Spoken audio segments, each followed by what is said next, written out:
Deconstructing Dogma is a video bonus series hosted exclusively on Patreon. Patrons of the Deeper Pulse have unlimited access to these weekly extras in exchange for their support of the podcast. Learn more at patreon.com/The Deeper Pulse.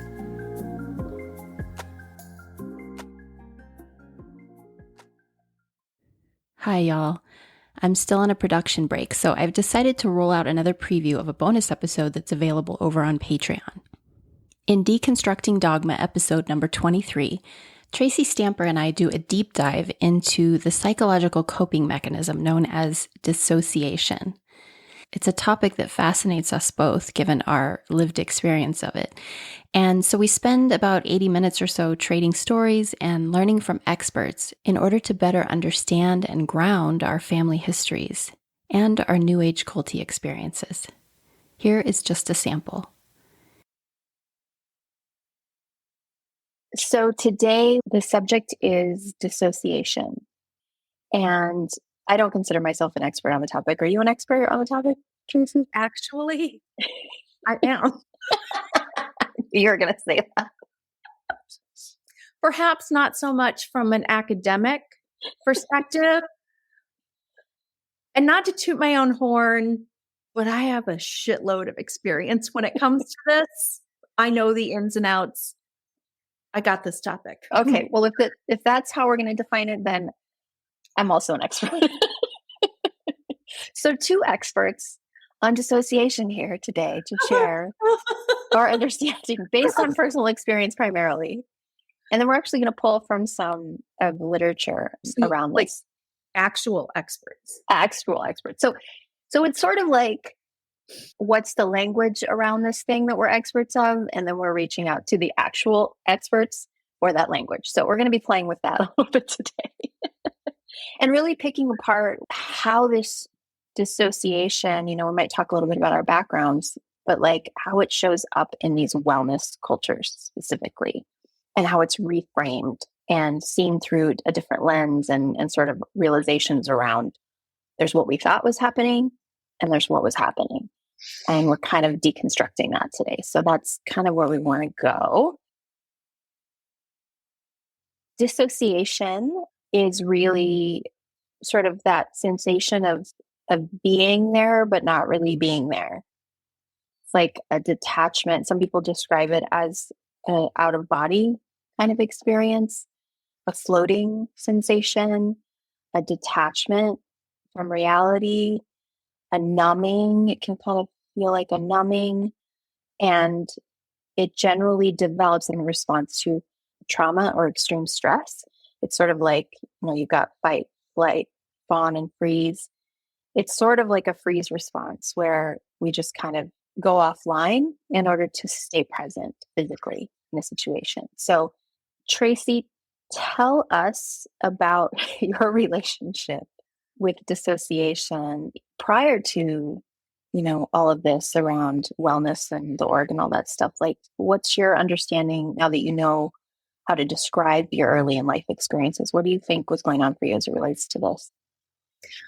Well, interestingly, when you were talking about fight, flight, freeze, or fawn, and you were saying that it's a freeze response, it occurred to me that it also serves as a flight response. Yeah. In a weird way, right? 100%. I've had that thought before too. Yeah. Say more on that. Yeah. Because when I dissociate, the reason that I'm dissociating is, and I don't want to make it sound like this is something I intend to do all the time, and I choose to do so. When I have dissociated, it has been in cases where I can't process the trauma or the stress coming my way. So I just check out, mentally check out. So in that way, it feels very much like fleeing. I'm running away from the stimulus. I'm running away from the threat. Running without running. I'm running without running. Mm-hmm. So from the outside, it wouldn't look like because I am frozen, but the mechanism serves to take me away. It's a way of remaining compliant while also fleeing. Damn.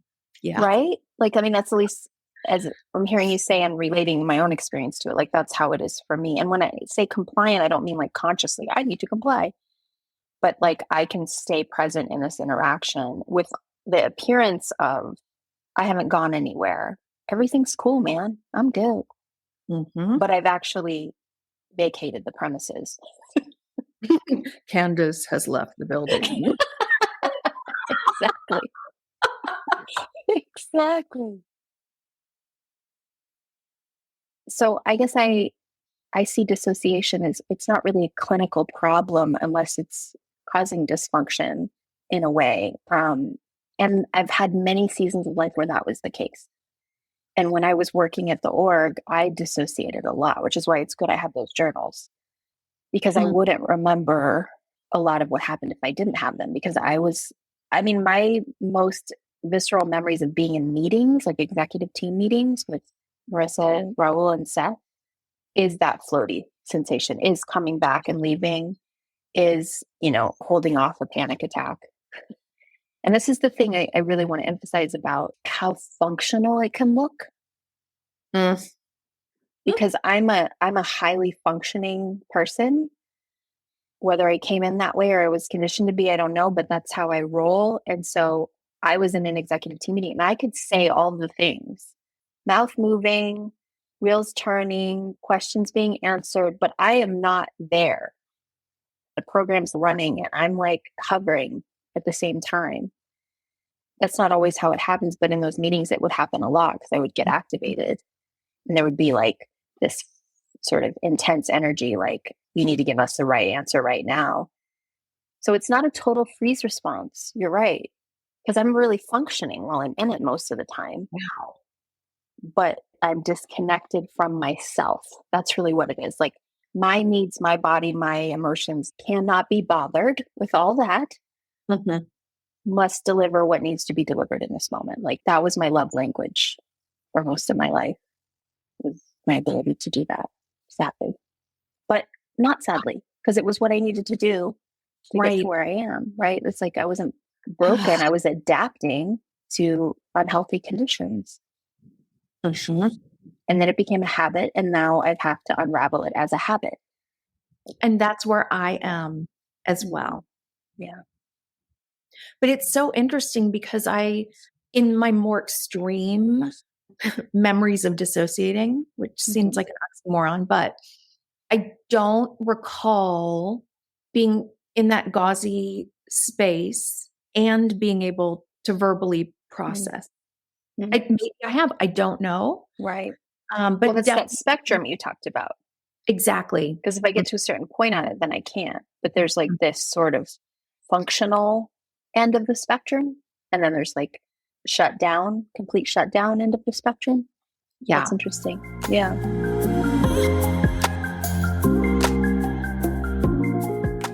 I'm going to read from Janja Lalich's book about this topic and as it relates to cult dynamics and being in this kind of environment, because I think it's going to help us dig into this nuance a little bit. We'll go right here. Dissociation is an abnormal state set apart from ordinary consciousness, wherein the normal connections of memory, knowledge, and emotion are severed. In traumatic or overwhelming situations, dissociating may be life-saving. For example, numbing may enable the survivor to get through horrific events while still functioning. There's that functional piece, right? Mm-hmm. The downside of this is that long afterward, the person may experience only partial memory for traumatic events, cognitive distortions about the meaning of the event, and nightmares or other symptoms of PTSD. The renowned psychiatrist Robert Lifton, so Robert J. Lifton is the one that we've talked about a lot. He has the 8 criteria of thought reform. He's kind of a scholar in the world of quote recovery. Robert J. Lifton referred to dissociation as psychotic numbing, or a sequestering of a portion of the self. Sequestering of a portion of the self. Lifton noted that this adaptive mental phenomenon helps to explain, for example, how Nazi doctors were able to suppress their feelings about the participation in unethical experiments, murder, and genocide. Dissociation is a kind of fragmentation of the self, sometimes referred to as splitting, and is considered an altered state of consciousness. Such altered states may come about through purposeful trance induction, such as hypnosis, or it may be a response to trauma. Dissociation can also be brought about through practices such as chanting or meditating. This is something we're going to talk about. Through a combination of long hours of lecture, criticism sessions, through fatigue or fear. Shit. Yes, and yes. Yeah. Yeah. Oh gosh. The word dissociation frequently appears in this book because inducing dissociation is common among people in cult situations. Involuntary dissociation is also frequently experienced post-cult as an after effect. I'm sorry, can you say that again? Involuntary dissociation is also experienced after you leave as an after effect. Like you kind of go in and out. Did you just do it? I'm back online. Gotcha. Right, okay. And thank you for the demonstration. Oh my God. Exhibit A.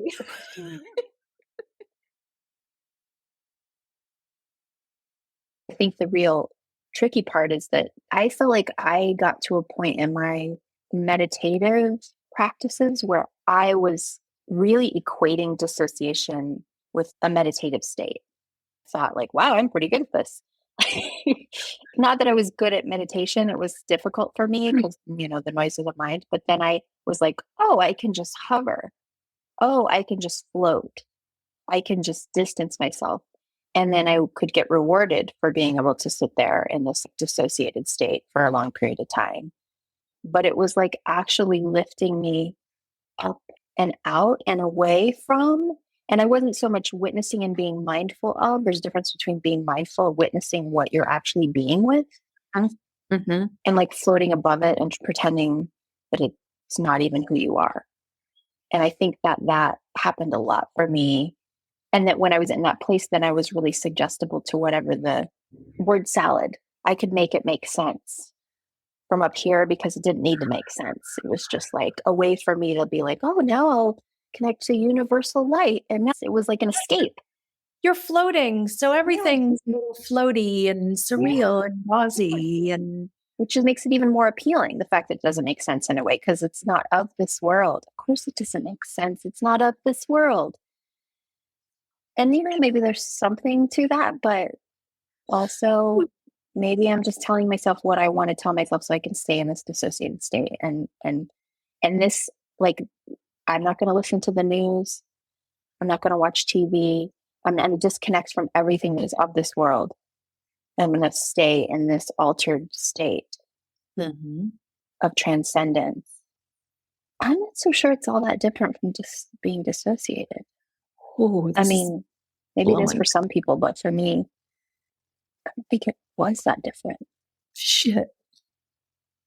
And this is precisely like that I've been playing with this very thing for months, to the point where finally I'm like, Candice, we've got to dive into dissociation. It's just amazing to me how much of my own experience you just shared. My question in particular has been, is it possible to dissociate into sensation?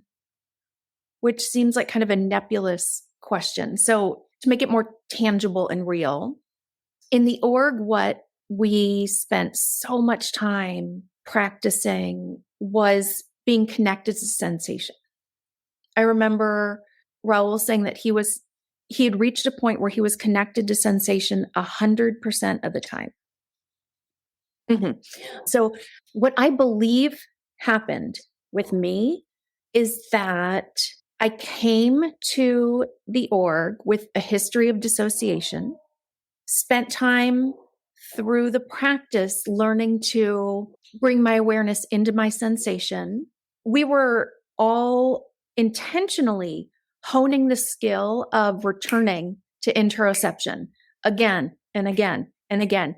Anytime we noticed we were gone, we pull ourselves back in there, right? So that was something that was spoken about. That was something that we had exercises for.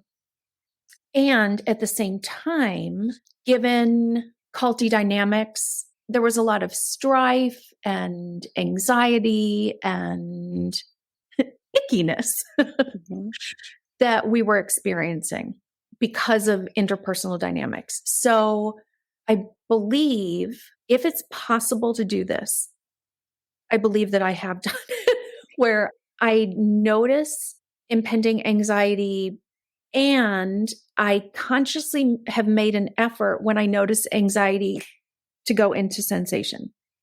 Okay. Sure.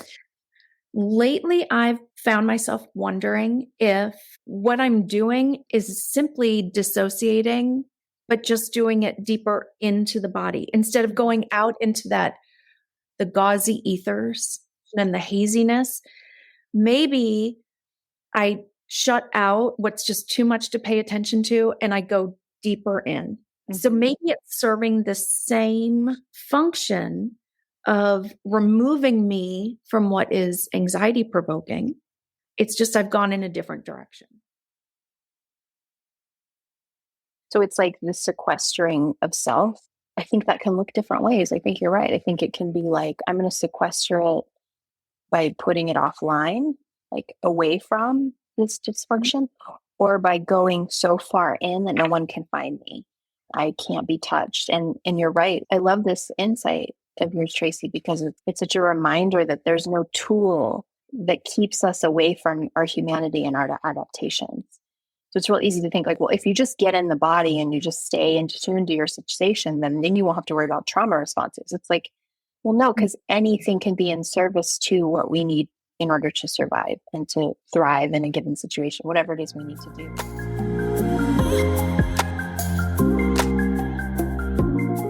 I just want to take a moment to note that the aforementioned excerpts are from Janja Lalich's groundbreaking book, Take Back Your Life, Recovering from Cults and Abusive Relationships. If you missed my interview with Janja, check out episode number 38. In this next clip, I read the words of another highly respected educator, Alexandra Stein, and her book, Terror, Love, and Brainwashing. You can find links to both of these resources in the show notes. So we're like having this reaction in the body. And at the same time, this other mechanism is like, you know, like that's what it felt for me. It was just like this, like, don't let anybody see, don't let anybody see, don't let anybody see. Everybody's going to notice, everybody's going to notice, everybody's going to notice. You know that? Like, Jesus, I know that. Yeah. So that's interesting. I hadn't heard it described that way, but that's spot on for me. Imagine the toll on the body that this twofold unresolved process must take. Eventually, dissociation, or freezing and giving up the failed effort to escape, comes to dominate, along with giving up the struggle to fight against the group and the fear it has generated. The dissociated follower comes to accept the group as the safe haven, and thus forms a trauma bond. This moment of submission, of giving up the struggle, can be experienced as a moment of great relief and even happiness, or a spiritual awakening.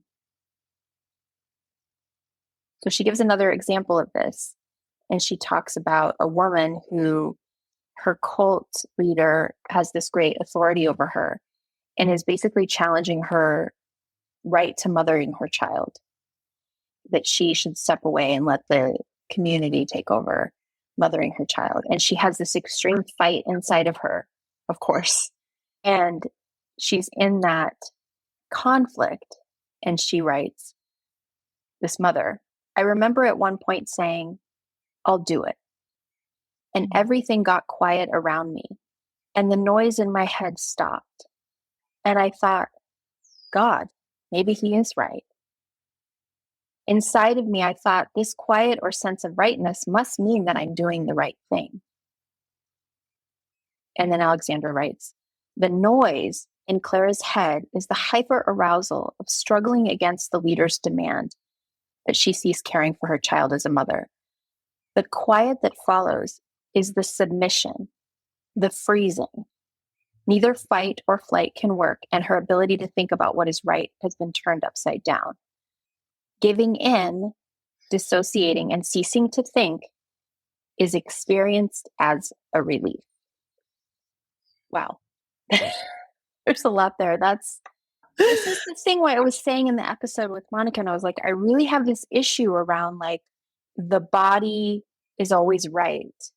Always listen to the body, because what Alexandra just described, and this is why I say what's healthy isn't always what feels good. So like there's this part of us that's like, fuck this, fuck this, fuck this, fuck this. No way, no way, no way. And then if we're taught that when we don't have that and we have submitted and just given in, oh, there's the pleasure again. Oh, there's the feel-good sensation. This must be right.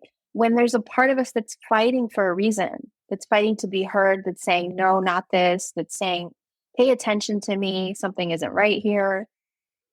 And because we're taught to turn away from that, and it just has to feel good all the time. Like, well, maybe that's just a really reductive, simplistic way of understanding what I do believe our bodies have wisdom, but that we often think of like pleasure's the real wisdom. And when I feel discomfort, that's not really my body's wisdom. That means I'm just out of sorts somehow. And I need to it's almost like we treat our bodies the way the patriarchy treats our lives. Like I just need to get my body to comply. And then that means that I have a healthy body. Is this making any sense? It is. There's so much here. Do you want to know the frontier that I'm thinking of? Yeah, of course. We might want to just shut it down and retreat, because this opens up a whole new thing. Is what role does dissociation play in cognitive dissonance? Right. Mm-hmm. Yeah. So it's a really good question. Cognitive dissonance is that tension when we are confronted with information or something that challenges what we know and believe, what we think we know and what we believe.